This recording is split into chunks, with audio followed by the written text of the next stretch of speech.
안녕하세요. 오늘은 조금 민감한 부분일 수도 있는 시력 교정술과 안경에 대한 이야기를 좀 해볼까 합니다. 시력 교정술은 여러 가지가 있겠지만 오늘은 라식과 라섹, 그거에 따른 이제 안경에 대한 이야기를 할 건데요. 사실 라식이나 라섹은 지금처럼 그냥 안경을 벗기 위해서 했던 수술은 아니고요. 전에 한번 언급을 한 적이 있긴 한데, 그 부동시라는 양쪽에 도수 차이가 많이 나는 사람들을 위해서 만들어진 수술 요법입니다. 근데 지금은 이제 그게 대중화가 되고 일반적인 분들도 이제 많이 하시거나 받았는데, 라식에 대한 이제 시력 교정술에 대한 거를 받으려고 하는 분들, 또는 이제 궁금증이 있는 그 부분에 대해서 이야기를 하나 하고, 그 다음에 이제 라식을 받은 분들이 이제 차후에 이제 안경과 관련된 이야기를 해볼까 합니다.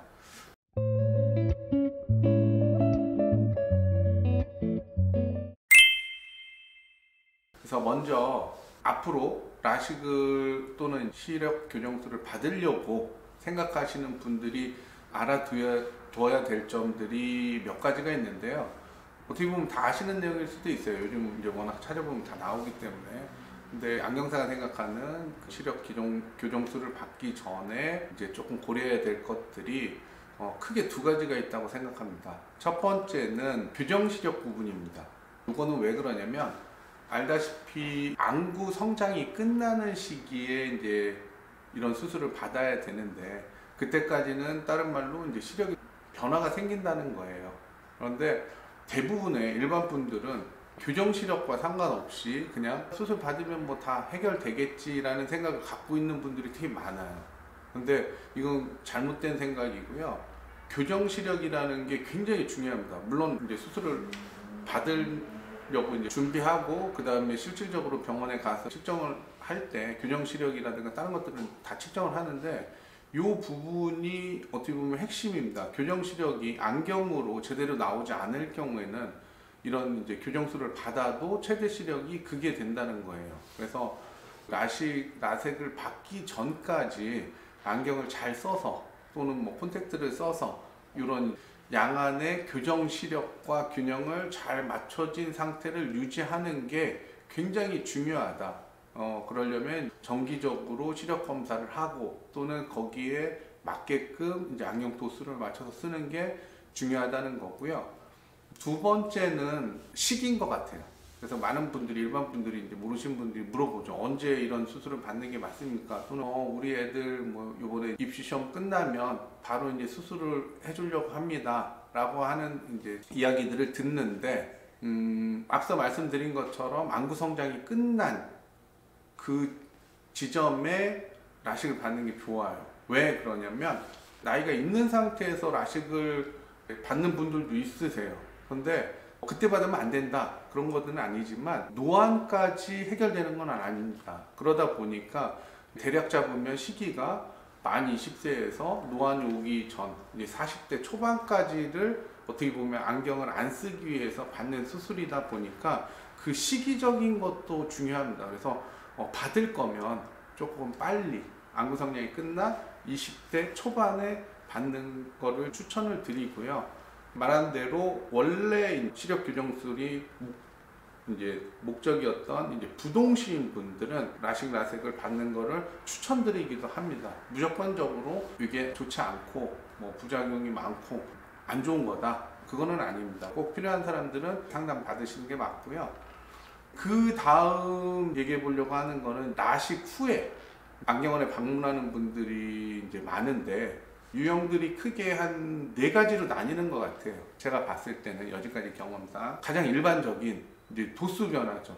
그래서 이런 시력 교정술을 받는다고 해서 그 처음 받았을 때 그 좋은 상태가 계속 유지되면 좋은데, 그게 다시 옛날 상태까지는 아니지만 안경을 써야 되는 상태로 돌아가는 분들이 있어요. 심지어는 더 안 좋은 상태로, 교정 시력도 덜 나오고 또 다른 불편이 있는 상태로 도수적인 이런 변화가 있어서 라식한 지 10년 이상 된 분들은 이제 안경 써야겠다, 뭔가 덜 보이고 불편함이 좀 생겼다 해서 이런 이제 도수 변화가 생겨서 이제 안경 원래 안경을 맞추는 경우가 있고요. 그 다음에는 요즘은 좀 덜한데 예전에는 좀 있었습니다. 이런 이제 인위적으로 각막의 일부분을 이제 잘라내다 보니까, 실제 부분을 잘라내다 보니까 그로 인해서 이제 눈부심이라든가 이제 범짐 현상이 그 전보다, 안경 썼을 때보다 조금 더 늘어났다. 이게 좀 불편하다. 그래서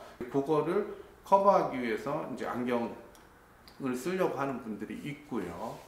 그 다음 세 번째는 보호용이죠. 이건 가장 어떻게 보면 이상적입니다. 뭐 이제 눈 보호를 위해서 수술해서 시력은 좋아졌지만 다른 것들, 어떻게 보면 질환이라든가 아니면 뭐 눈 건강을 위해서 뭐 선글라스라든가 그런 거 쓰듯이 똑같이 이제 수술 후에도 잘 관리하기 위해서 이제 보호용 안경을 쓰는 거죠. 뭐 요즘은 이제 컴퓨터 많이 보니까 이런 정광 코팅을 해서 도수는 넣지 않지만, 또는 선글라스를 그 전에는 좀 덜 썼는데 이제 수술 받아서 혹시나 해서 이런 이제 보호용으로 쓰시는 분들, 이런 것들은 가장 바람직하고 이상적입니다.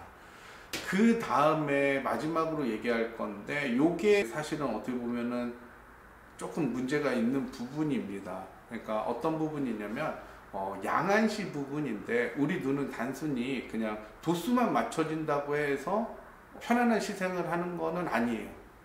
물론 일반적으로 요 도수라는 게 굉장히 중요한 요소이기도 하고 많은 부분을 차지하고 있지만, 이게 무조건 잘 보인다고 해서 편안한 시생활을 되는 게 아니거든요. 그래서 크게 나누면 굴절과 안위와 조절이라는 이런 삼박자가 마치 가족 구성원처럼 잘 이제 믹스돼서 피드백을 하면서 유지가 돼야 이제 건강하고 편안한 시생활을 하는 건데, 이런 부분에 있어서 조금 기능 저하가 일어날 수 있습니다. 왜냐면은 그냥 상식적으로 생각해도 도수 변화도 일어나면 당연히 이런 안이라든가 조절적인 그런 메커니즘도 조금 변하게 돼요. 그런데 일부 사람에서는 이게 한계점에 있다가 수술을 받은 뒤에 기능이 이제 조금 저하돼서 이것들이 문제로 발생이 될 수가 있습니다. 그래서 사실 수술 받기 전에 이런 것까지 조금 검토를 해서 받으면 가장 이상적이긴 한데, 사실 현실적으로도 조금 쉽지는 않아요. 그런데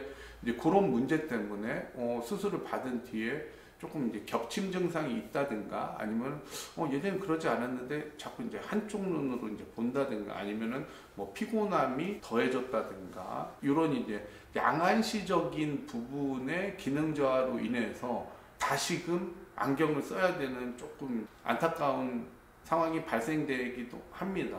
그래서 이런 이 네 가지 형태로 안경원에 방문하는 경우들이 이제 있는데, 그 상황에 맞게끔 시기라든가 상담을 잘 받아서 수술을 받은 후에는 이제 관리를 잘 하는 거, 관리라는 거는 뭐 일반적인 눈 관리죠. 그런 것들을 잘하고 눈을 이제 혹사하지 않는 거, 그걸 통해서 오랫동안 건강한 시생활을 하는 게 중요합니다.